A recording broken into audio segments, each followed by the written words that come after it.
all had a single trig function in it. It's got a single trig function, you get the trig function alone, and then you find the value, ideally an exact value from your unit circle. We're still solving for angles here, but now there's going to be more than one potential trig function in each equation. And they're all going to be like quadratic form, okay? So it's going to look like factoring type questions. These two problems have already been factored for us. So ideally, if we have a quadratic, we want it equal to 0. Then we want to factor it. And then once we've factored a quadratic, we set both factors equal to 0. So that's all just stuff from like algebra 2. So we're applying those same methods now to this, okay? It's equal to 0. It's factored. Set both factors equal to 0 and solve each individual piece, okay? So I'm going to set sine x minus 1 equal to 0. And then also rad 3 tangent x plus 1 equal to 0. And then these really just now look like problems from yesterday. So for the one on the left, it's going to be sine equals 1. And then we're doing, it looks like radians here, 0 to 2 pi. So we're just finding the answer on our unit circle. Where on our unit circle in radians does our sine equal 1?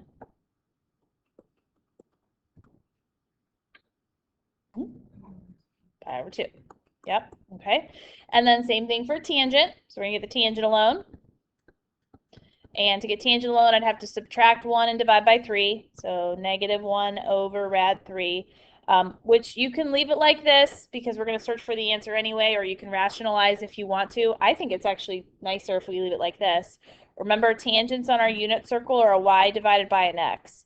So we need to think about, there's going to be two places where this happens. If I divide the y by the x, do I get this? And it's going to look like the negative 1/2 is going to be on the top, or a 1/2, I guess I should just say, is on the top. And a rad 3 over 2 is going to be on the bottom. And then one of them is going to be negative, of course. So where on our unit circle do we have an x of rad 3 over 2 and a y of 1/2, and one's positive and one's negative? There should be one in quadrant 2 and one in quadrant 4. 11 pi over 6. Is the one in quadrant 4? Okay. And then the one in quadrant 2? 5 pi over 6. 5 pi over 6. Okay, so we have 3 answers to this equation, and if you wanted to check it, you could plug it back in and you'll get 0. Okay. All right. Cosecant minus 2 and cotangent plus 1. Okay. So already factored, set each factor equal to 0. Okay. And then get my trig functions alone. So cosecant equals 2. Cotangent equals negative 1. If you don't like the cosecant equals 2, you can always flip it to what function? So sine equals the reciprocal of 1/2. That one's going to be easier to find. Okay, so 2 places on our unit circle where sine equals 1/2.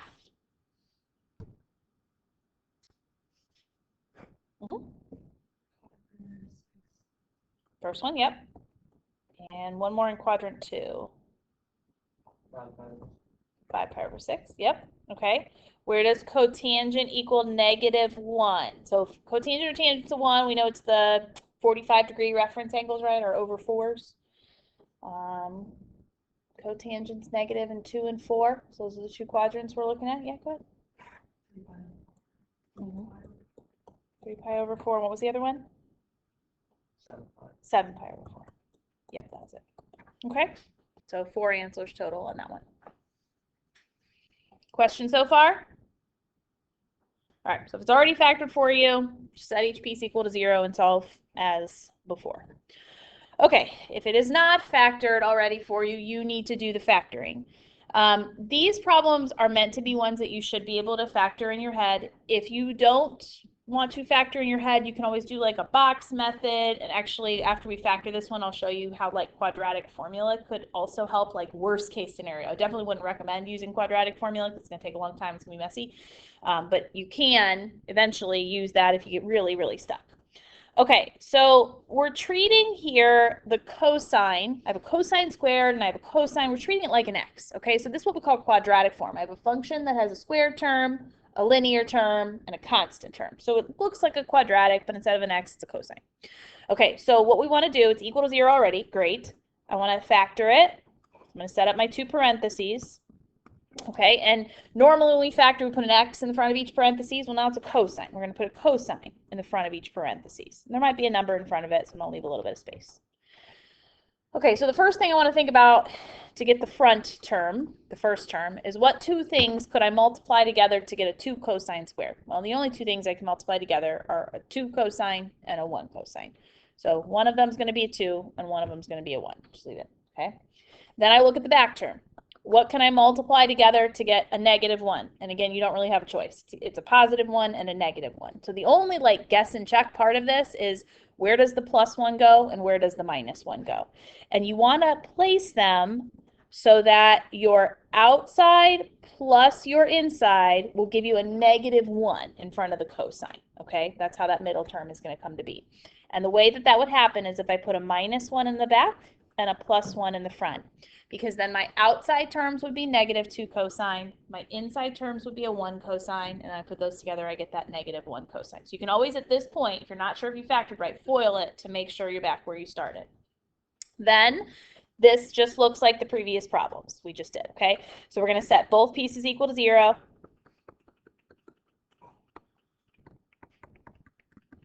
We're going to get the cosines alone. So on this cosine, it'll be negative a half. On this cosine, it'll be a 1. And then I want to find my answers, and we're finding all answers in radians. Okay, so let's go ahead and find the answers on our unit circle first. Where does cosine equal negative a half? There should be 1 in quadrant 2 and 1 in quadrant 3.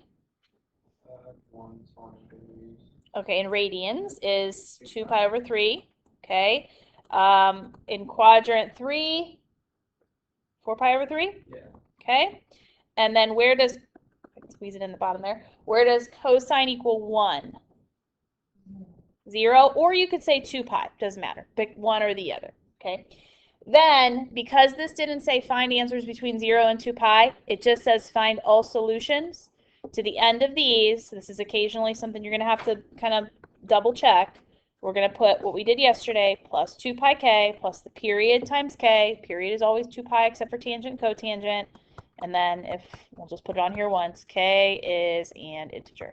Okay, so that accounts for all possible, you know, coterminal angles. If we keep rotating around our circle, it gives us all those other answers. Okay. Any questions on that? All right, now I mentioned you can use the quadratic formula if you want to use the quadratic formula. Let's say you're on the test and you're like, I know those factors, but I can't figure it out. You could, for this problem, I'll just do this one time here, quadratic formula. You would make a equal to 2. You would make b equal to negative 1, and you would make c equal negative 1, and do your quadratic formula as normal. Except at the end, it's not x equals the two numbers the formula spits out. It's cosine equals the two numbers the formula spits out. So the quadratic formula, if you use it, will give you negative a half and 1. You just have to remember those aren't the final answers. It's not x, it's what your variable cosine of x is equal to. So it'll kind of skip over that factoring step and at least get you to that point where you can then find the answers on your unit circle. Of course, that's going to take a whole lot longer because you have to use the formula, but if you get stuck, it's always an option. Does that make sense? Okay. All right, let's do the one below it. So I have 2 sine squared minus 5 sine plus 2 equals 0. It's already equal to 0. Let's factor. Okay, what two things can I multiply together to get a 2 sine squared? 2 sine x and a sine x. Okay, what things can I multiply together to get that 2 at the end? Okay, 2 and 1. If I put a positive 2 and a positive 1, is that going to give me a negative 5 in the middle? No, so what do I need instead? What else multiplies to 2? How about negative 1 and negative 2? We're going to have 2 negatives in this problem. So again, the only really like guess and check part here is where does that 2 go and where does that 1 go? The 2 is going to go in the back, and the 1's going to go in the front here. Again, I can check my outside and my inside terms. My outside is a -4 sign. My inside is a -1 sign. That gives me that -5 sign in the middle that I'm looking for. And now set them both equal to 0. 2 sine x minus 1 equals 0. Sine x minus 2 equals 0. That means sine equals 1/2 and sine equals 2. Where does sine equal 1/2 on your unit circle? There are 2 of them. Pi over 6. Okay? Pi over 6. Where does sine equal 2 on your unit circle? It doesn't. Is it possible for sine to equal 2? And if you're not sure, you could always do like in a red calculator, even inverse sine, right? But inverse sine of 2, it's going to tell you it's undefined because my sine function only goes between -1 and +1. So this guy's just not going to have any answers. It doesn't mean the whole thing has no answers. We're just not going to get anything from that chunk of it, okay? And then again, because it said in the instructions, all solutions, not just on a certain interval, we want to say plus the period times k at the end of each of those answers to account for all the other solutions that could occur as the function continues. And again, you can plug your answers back in, make sure they work. Questions on those 2?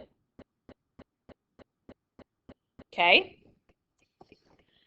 Let's look at this one. Similar format. Okay, now we're just looking for answers on the interval 0 to 2 pi, so we don't have to worry about our plus 2 pi k at the end. What's different about this problem than the last 2 that we just did? Yeah, these are different functions. So the last 2 was both cosine or both sine. If it's a cosine and a sine, you're not ready to factor yet. You don't have all the same variables. It's like trying to factor and you have an x and a y in the same equation. It doesn't make sense. Okay, so what we need to do is we need to write either cosine as sine or sine as cosine. And this is where we are going to have a very minor, don't panic, a very minor amount of identities that come into play, okay? For example, you guys should be able to tell me what cosine squared is equal to from the last chapter. What's cosine squared equal to? Come on, it's a Pythagorean identity. Yes, that is the only identity we need to use for this whole problem. Okay, we just need to replace it with something that's going to make it easier to solve. Okay, so if you see the squared, replace it with whatever it's equal to in your Pythagorean identity. All right, now I got to simplify this a little bit. So if I distribute my 2, it's 2 minus 2 sine squared plus 3 sine minus 3.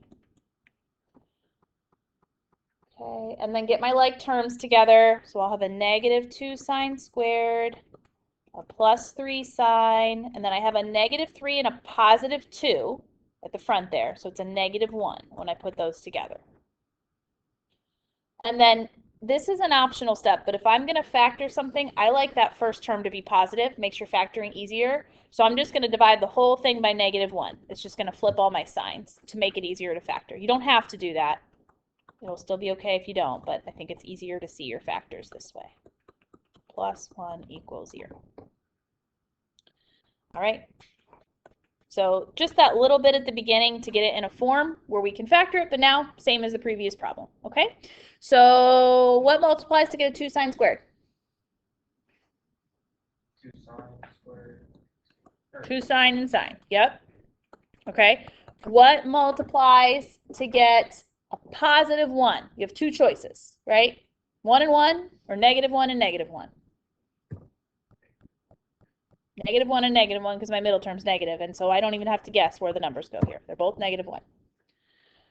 Okay, so if I set them equal to 0, for the first one I'm going to get sine equals 1/2, and for the second one I'm going to get sine equals 1.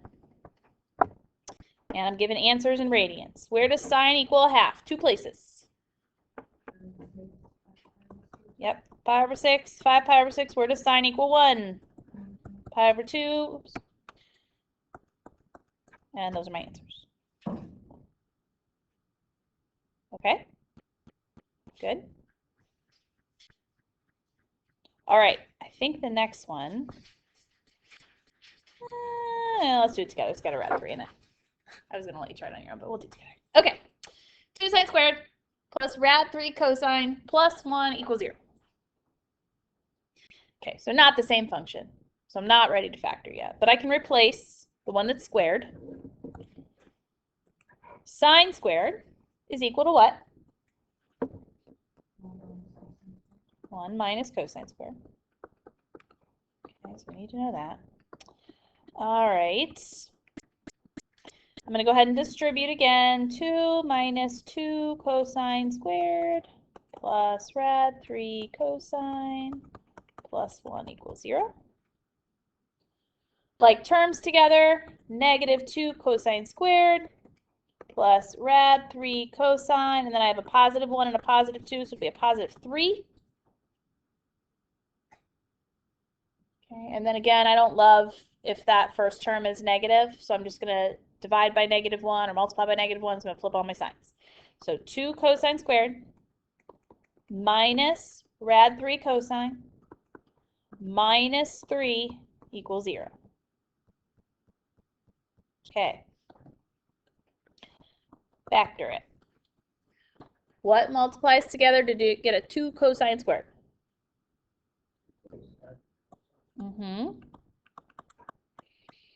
Okay, now normally I'd look at this and say, what integers multiply together to get a 3?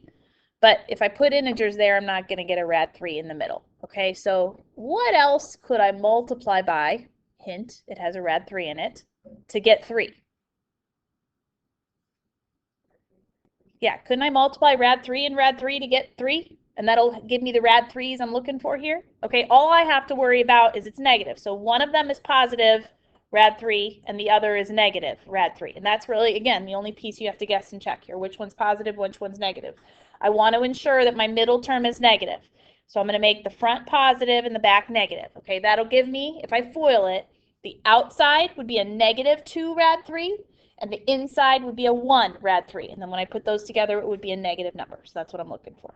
Okay, so that part's a little kind of tricky, but after that, it's the same as the previous problems. Okay, so here I would get cosine equals negative rad 3 over 2 if I set it equal to 0 and get that cosine alone. Here I would get cosine equals rad 3. Okay, and I'm looking for those values on my unit circle. There are 2 of them where cosine equals negative rad 3 over 2. 5 pi over 6, and then one more. Another beep. 7 pi over 6. Cosine equal to rad 3. Would it help if I told you rad 3 is about 1.7? Can cosine equal 1.7 something? No. Okay, so those are the only 2 answers we're going to get. 5 pi over 6 and 7 pi over 6. All right, good. We just got 2 more problems and we're done. That's it. Okay. All right, let's try this one.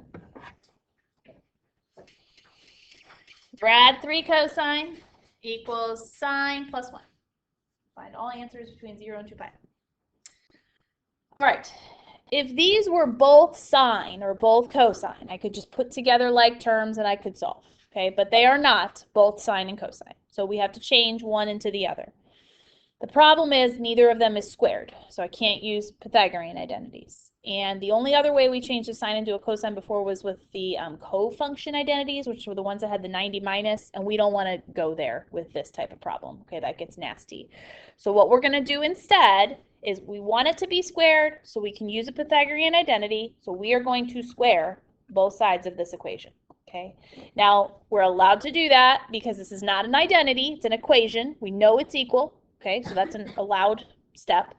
But you also, when you do that step, could potentially get, if you've ever squared like radical equations in the past, you could potentially get extraneous solutions, which means we always want to check our answer, but in these problems, if you square both sides, it's vital that you check your answer because you will likely get false solutions that you're going to have to take out at the end. Okay. All right, so squaring both sides. On the left side, it's just a product. It's a single term. So we're allowed to distribute that square through. There's no plus or minus there. So what's rad 3 squared? 3, and then cosine squared. Okay. Now, on the right side, I've got a plus or minus. So we're foiling over here. So if I FOIL that out, what am I going to get? Sine x squared. Sine squared. 2 sine x Plus a sine and a sine, plus 1. Okay, so this looks more now like the previous problems. So now, would it make sense to replace the sine with the cosine or a cosine with the sine? Because I have two things that are squared here. Yeah, we want it all to be the same function. So I need to get rid of that guy that stands out. I need to get rid of that cosine squared. And we know cosine squared is the same as 1 minus sine squared. Okay, so sine squared plus 2 sine plus 1. All right, so distribute 3 minus 3 sine squared equals sine squared plus 2 sine plus 1. Okay, and then I'm going to get it equal to 0. We haven't had to do that yet in any of the problems, but in order to factor it needs to be equal to 0. I, again, like to have that first term be positive, so I'm going to shift everything over to the right side. So 0 equals, I'll have a sine squared and a 3 sine squared. That's a 4 sine squared. Then a 2 sine, and then a 1, and I have to subtract 3, so it'll be a minus 2. And then this is optional, but it's going to make the factoring easier. What are all those terms divisible by? So optional step that can make your life better is divide everything by 2. 0 divided by 2 is still just 0. And then I'll have a 2 sine squared, a sine, 1 sine, and a minus 1, which now is ready to be factored. So what's going to give me a 2 sine squared in the front? It's got to be a 2 sine and a sine. What's going to give me a negative 1 in the back? It's going to be a positive 1 and a negative 1. So really, again, the only guess and check is where does the plus go, where does the minus go? I want to make sure I get a positive in the middle. So I'm going to put the plus in the back and the minus in the front. That'll give me a 2 sign on the outside, a negative 1 sign on the inside. It'll give me the one that I'm looking for in the middle. Set them equal to 0 to get my answers. Sine equals positive a half. Sine equals negative 1. Okay, 3 solutions, and I'm going to check these. So I'm going to spread them out a little bit. Where does sine equal a half? Pi over 6. 5 pi over 6. And where does sine equal negative 1? 3 pi over 2. Okay, so let me show you how you would check. It's the same thing you would do if you want to just check any answer, but we want to make sure we get the same thing on both sides. Okay, so pi over 6, I'm just going to plug it into my original equation. Rad 3 cosine pi over 6 equals sine pi over 6 plus 1. And these are unit circle values that you should know. Okay, what is the cosine of pi over 6?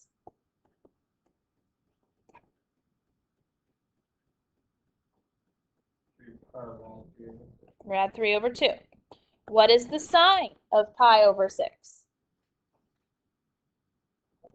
1/2. All right, what's rad 3 times rad 3 over 2? It's just 3 over 2.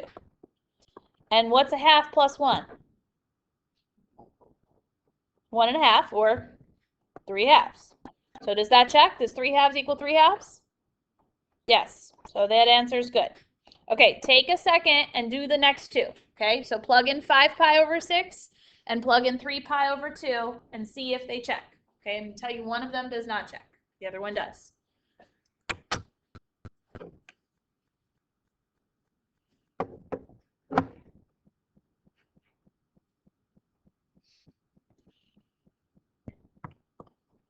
Computer's taking forever to write up here. Okay, this is what happens in the middle when it's extraneous. You're going to get a negative of a number and a positive of another, a number on either side. You know it's extraneous versus you just didn't do the problem wrong because they're the same number but opposites. Because when I square both of those numbers, they're both 9/4.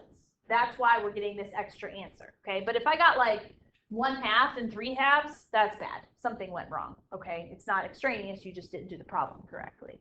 Okay, and then the other one over there, I didn't run all the work, but cosine 0, so this side 0, sine is -1, so -1 plus 1 gives you 0, 0 equals 0, it checks. Okay, so you can do this with any of the problems, but again, if you square both sides, you have to do it because of those extra answers. So on a test or quiz, you would like lose a point or more if you wrote an answer down as extraneous, but didn't mark it as extraneous or take it out. Okay. All right, last problem today then is this, and it's just like the previous one, okay? So get you the first step here. I see that I've got different functions. They're not squared, so I'm going to square them. Okay, on the left, what are we doing?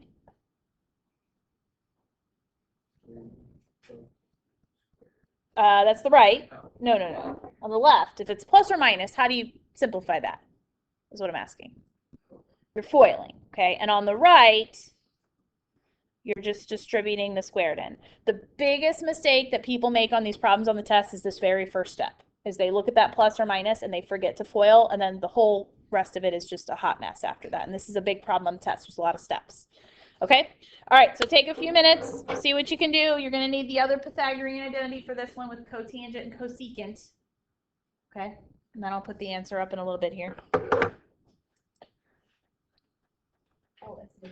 Are the answers to this. And I'll leave this up so you can check it, see the work, whatever. Okay? You just plug it, like, once you get like a 5 or 3, you just plug that back into the original. Yeah. And the cotangent, we know, because we used cotangent to get those answers. The cosecant is really the only one you have to figure out. Okay. Another option too, I mean, well, these are kind of hard with the cotangent, cosecant. Some people like to make it a degree and plug the degree in. I don't know if that makes it better or worse.